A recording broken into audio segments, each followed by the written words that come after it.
नमस्कार साथियों। आज की चर्चा हमारी यूजीसी नेट पेपर 2 हिंदी इकाई 1 हिंदी भाषा और उसका विकास से संबंधित है, जिसमें हिंदी की ऐतिहासिक पृष्ठभूमि पर बात करते हुए भाषा का सामान्य परिचय प्राप्त करेंगे।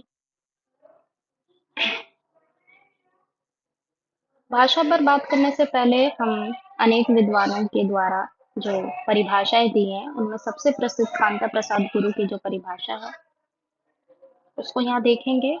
कांता प्रसाद गुरु लिखते हैं कि भाषा वह साधन है जिसके द्वारा मनुष्य अपने विचार दूसरों पर भलीभांति प्रकट कर सकता है और दूसरों के विचार आप स्पष्टतः समझ सकते हैं।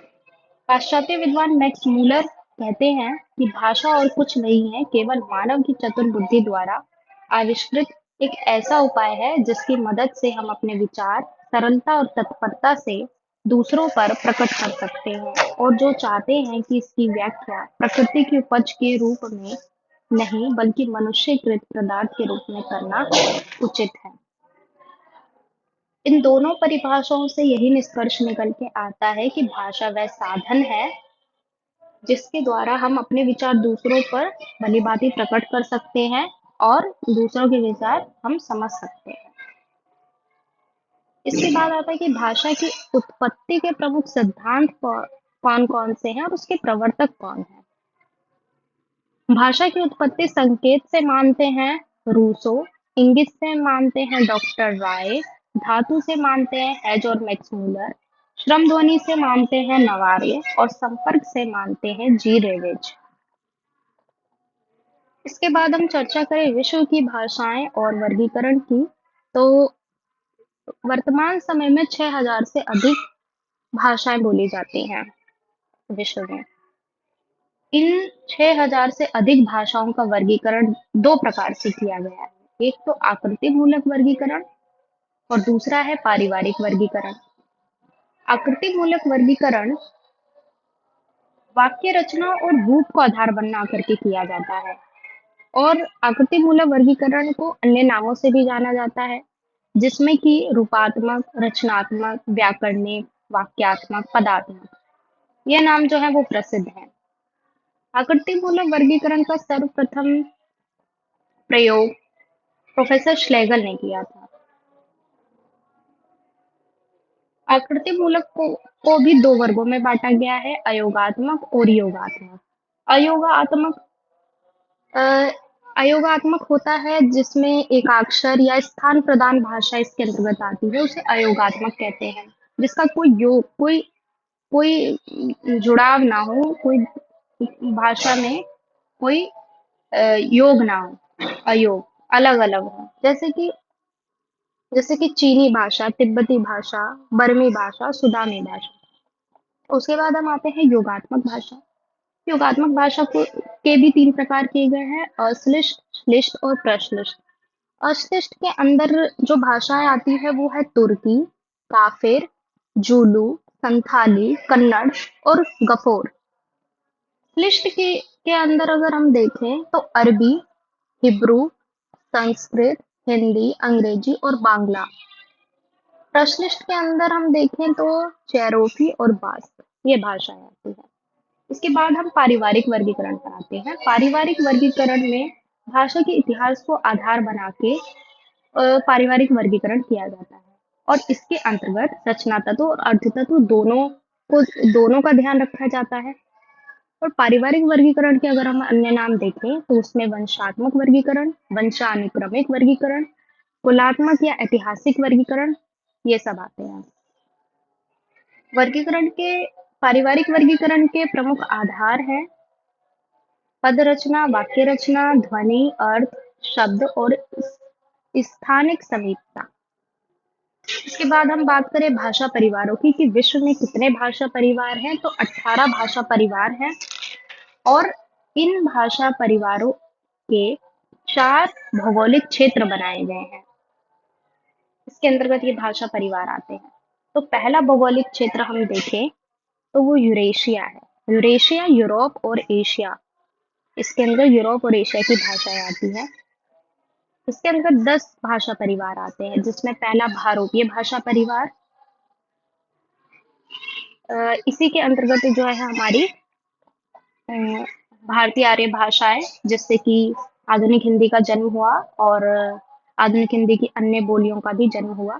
उसके बाद दूसरा है द्राविड़ परिवार, तीसरा काकेशी परिवार, चौथा बरुष्की परिवार, पांचवा उराल अल्ताई परिवार, छठा चीनी परिवार, सातवां जापानी कोरियाई परिवार, आठवां अत्युत्तरी या फिर हाइपस बोरी परिवार, और नौवां है बास परिवार, और 10वां है सामियानी परिवार। दूसरा आता है अफ्रीका भूखंड। अफ्रीका भूखंड के अंतर्गत तीन भाषा परिवार आते हैं, जिसमें पहला है सुदानी परिवार, बंटू परिवार, तीसरा है होतेतोत बुशनैनी परिवार। तीसरा भौगोलिक क्षेत्र आता है प्रशांत महासागरीय भूखंड। इसके अंतर्गत चार भाषा परिवार आते हैं। पहला भाषा परिवार है मलय पोलिनेशियाई परिवार, दूसरा पापुई परिवार, तीसरा है ऑस्ट्रेलियन परिवार, चौथा है दक्षिण पूर्व एशियाई परिवार।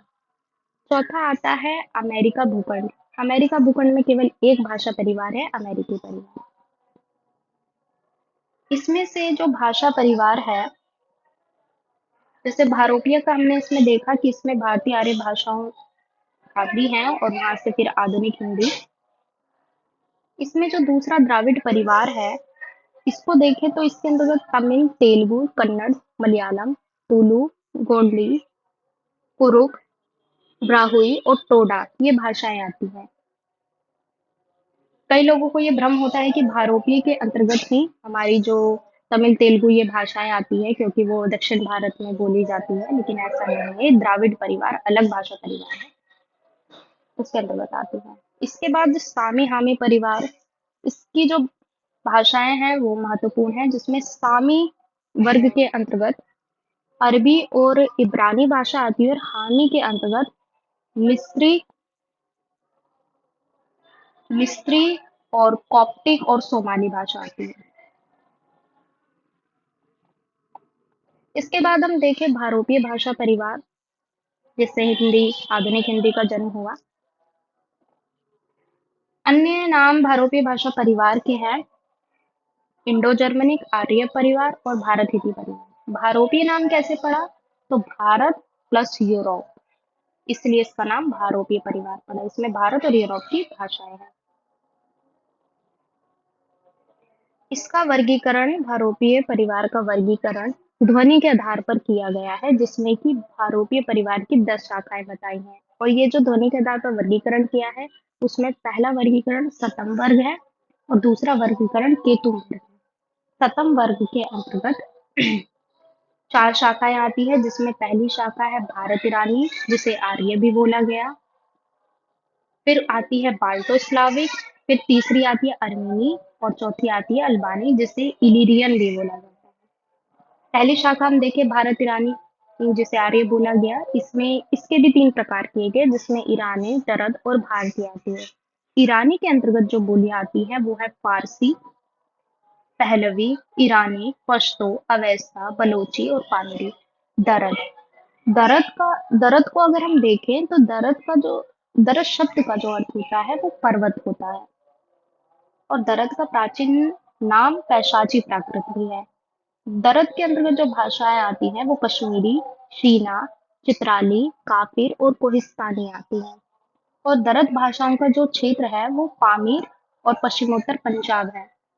उसके बाद हम भारतीय पर आते हैं। भारतीय यहाँ से अ, अपनी जो वैदिक संस्कृत, लौकिक संस्कृत, पाली, प्राकृत, अपभ्रंश, फिर आधुनिक हिंदी और जितनी भी आधुनिक हिंदी की बोलियां हैं वो सब इसके अंतर्गत आती हैं।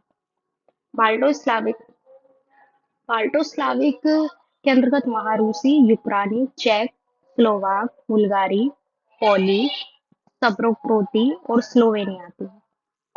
उसके बाद अर्मीनी शाखा है, अल्बानी शाखा है। केतुम वर्ग पर आते हैं। केतुम वर्ग के अंतर्गत जो जर्मनी शाखा है उसके अंतर्गत जर्मन, अंग्रेजी, डच, फ्लेमिंग, बेल्जियम, आइसलैंडी, डेनी, नॉर्वे, स्वीडी आती है। केल्टिक शाखा के अंतर्गत Irish, Scotch, Gaelic, Welsh, Britain, Breton, Cornish, Greek, Cornish नाटक और अगली शाखा आती है वो है ग्रीक की, जिसे हेलेनिक बोलते हैं।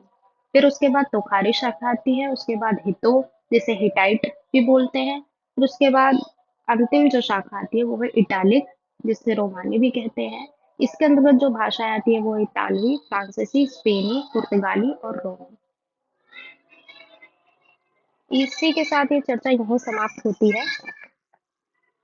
इस विषय से संबंधित अगर कोई भी प्रश्न हो तो आप कमेंट करके बता सकते हैं, और कोई सुझाव हो तो वो भी आमंत्रित है। अगली कक्षा हमारी प्राचीन आर्य भाषा पर होगी। तब तक के लिए धन्यवाद।